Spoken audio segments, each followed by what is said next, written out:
فحاشی کو سمجھنے کے لیے اور فحاشی کا مفہوم، فحاشی کا مکمل آسان ترین مطلب سمجھنے کے لیے احادیث میں جو ایک لفظ استعمال ہوا وہ لفظ فحاشی کی ضد ہے، اور اصول یہ ہے تعرف الاشیاء بازدادها،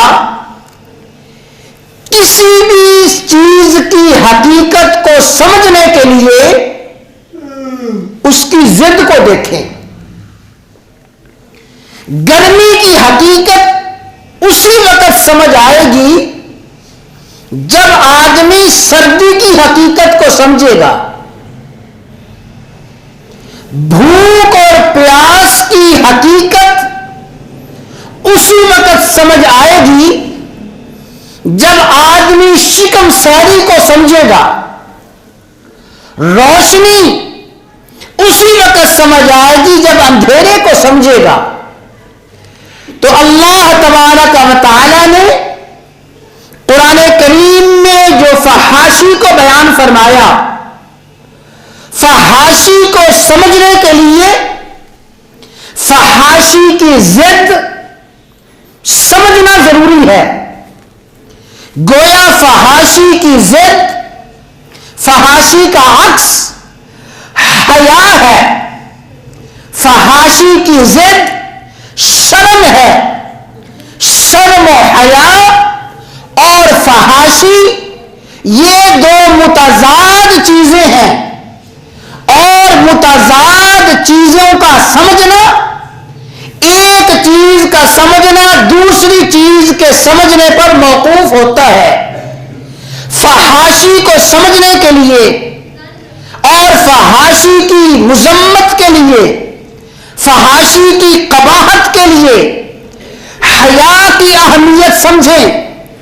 فحاشی کو سمجھنے کے لیے حیا کو سمجھیں۔ حیا کی کیا اہمیت ہے؟ حیا کسے کہتے ہیں؟ حیا کا کیا مفہوم ہے؟ جب ہم حیا کی تعریف کو، حیا کی اہمیت کو اور حیا کے مطلب کو سمجھ لیں گے تو فحاشی کا مطلب خود بخود سمجھ آ جائے گا۔ جب حیا واضح ہوگی تو فحش اور بے حیائی خود بخود واضح ہو جائے گی۔ حیا کے بارے میں رسول اللہ صلی اللہ علیہ وسلم نے اتنی اہمیت اس کی بیان فرمائی، حیا کی اتنی اہمیت صحیح حدیث ہے۔ فرمایا ان لکل دین خلقا، ہر دین کا کوئی خاص وصف ہوتا ہے، ہر دین کا، ہر مذہب کا کوئی خاص امتیازی پہلو ہوتا ہے۔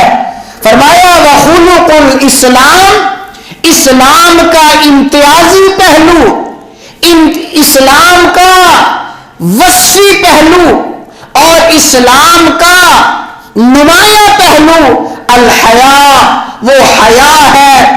جس قدر حیا ہوگی اسی قدر اسلام کی پہچان ہوگی، جس قدر شرم ہوگی اسی قدر اسلام کی پہچان ہوگی۔ تو فرمایا حیا اسلام کا خاص پہلو ہے، حیا اسلام کا خاص وصف ہے۔ اور بخاری و مسلم کی حدیث ہے، آپ نے فرمایا ان الحیا من الایمان، حیا تو ایمان ہی ایمان ہے، حیا ایمان ہے۔ اور کہیں فرمایا ان الحیا والایمان قرناء جمیعا، لوگوں حیا اور ایمان تو اکٹھے ساتھی ہیں، حیا اور ایمان تو اکٹھے رہنے والے دوست ہیں۔ فرمایا اذا رفع احدهما رفع الاخر، جب ایک چلا جائے گا دوسرا خود بخود چلا جائے گا۔ کیا مانا؟ جب حیا چلی گئی ایمان چلا گیا، ایمان چلا گیا، حیا چلی گئی۔ حیا اور ایمان اکٹھے رہنے والے ہیں، حیا اور ایمان لازم و ملزوم ہے۔ یہ ہو نہیں سکتا کوئی یہ کہے کہ میں مومن ہوں اس کے اندر حیا نہ ہو، یہ ہو نہیں سکتا کوئی کہے کہ میں مومنہ ہوں، میں ایمان والی ہوں، اس کے اندر حیا نہ ہو، وہ ایمان والی نہیں ہے۔ فرمایا ان الحیاء والایمان قرناء جمیعا، حیا ایمان اکٹھے رہنے والے دوست ہیں۔ جیسے ہم نوالنا ہم پیالنا اور یار غار کا مفہوم ہے، ایسے ہی حیا اور ایمان کے اکٹھے رہنے کا مفہوم ہے۔ حیا کا تصور ایمان کے بغیر نہیں اور ایمان کا تصور حیا کے بغیر نہیں۔ اور رسول اللہ صلی اللہ تعالی وسلم نے حیا کے فقدان کو، بے حیائی کو، بے شرمی کو، فحاشی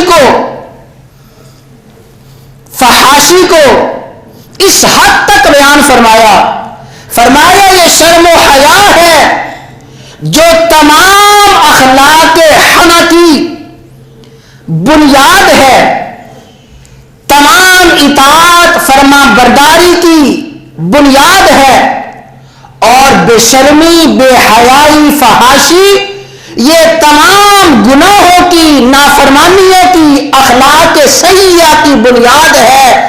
فرمایا اذا لم تستحی فصنع ما شئت، صحیح حدیث ہے۔ فرمایا جب تیرے اندر حیا نہ رہے، حیا ختم ہو گئی، جو چاہو سو کرو، بے حیا باش ہر خواہی کن۔ جب حیا ختم ہو گئی ہے اب جو مرضی ہے وہ کرو۔ کیا مانا؟